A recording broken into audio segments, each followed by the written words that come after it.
আসসালামু আলাইকুম বন্ধুরা।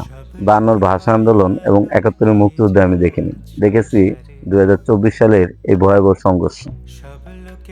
কোনো এক বিশেষ ব্যক্তি বলেছিল যে কোনো জাতিকে যদি ধ্বংস করতে হয় তাহলে তাদের মধ্যে গৃহযুদ্ধ বাঁধিয়ে দিতে। যদি জাতির মধ্যে গৃহযুদ্ধ বাঁধে তাহলে তারা নিজে নিজেই ধ্বংস হয়ে যাবে। তো আমাদের বাংলাদেশে আজকাল এইগুলো হচ্ছে যে গৃহযুদ্ধ বেঁধে গেছে, নিজে নিজে লড়াই করতেছে। ৭১ সালে তো পাকিস্তানি বাহিনীরা আমাদের সাথে লড়াই করেছিল, যার ফলে আমরা সহজে চিনতে পারছি যে কারা আমাদের শত্রু। তাই তাদের থেকে আমরা বেঁচেও থাকতে পারছি এবং যুদ্ধে লড়াই জিততে পারছি। কিন্তু আজকে লড়াই করা হবে কাদের সাথে?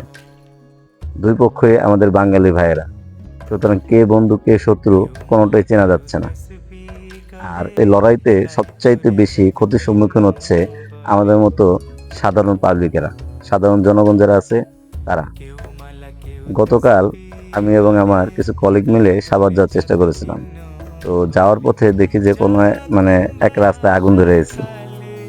তো আমরা ওই রাস্তা চেঞ্জ করে অন্য রাস্তায় যখন যেতে গেলাম, তখন দেখি যে ওই রাস্তায় আবার ইট পাটকেল ছোড়াছুড়ি হচ্ছে। পরে শেষ পর্যন্ত আমরা জানের ভয়ে দৌড়ে ওইখান থেকে পালিয়ে আসা লাগছে। আর আপনাদেরকে দেখাও ভিডিও করে তার কোনো উপায় নেই, কারণ যান বাঁচানো ফরজ। যান না বাঁচিয়ে ভিডিও করার কোনো মানে হয় না। আজকে আপনাদেরকে বলতে আসলাম যে কালকে যে ভয়াবহ অবস্থা, এটা আপনাকে ভাষায় বলা যাবে না যে কি অবস্থা, যে একজনের মাথা ফেটে গেছে, কেউ একজন আরেকজনকে নিয়ে দৌড়াচ্ছে, কেউ জানের ভয়তে এদিক ওদিক যাচ্ছে, কেউ অ্যাটাক করতেছে।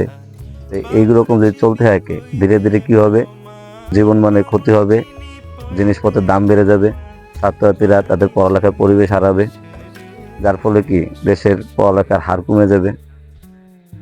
নেপোলিয়ন বলেছেন কি, কোনো জাতিকে ধ্বংস করতে হলে তার শিক্ষা ব্যবস্থাকে ধ্বংস করে দিতে। তো আজকে আমাদের শিক্ষা ব্যবস্থা হুমকির স্বরূপ হয়ে গেছে।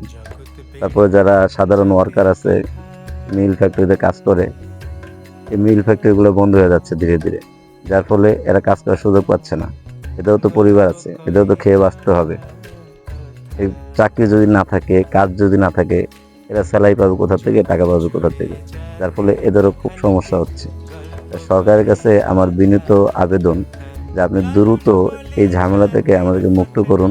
এই ঝগড়া যানজট থেকে একটা সুষ্ঠু সমাধান আসে। আপনারা বসে একটা নিশ্চিত সমাধান দেন, যাতে করে এই ঝগড়া বিবাদ আর না হয় এবং আমাদেরকেও আমাদের মতো স্বাধীন দেশে স্বাধীনভাবে বাঁচার সুযোগ করে দিন। ধন্যবাদ।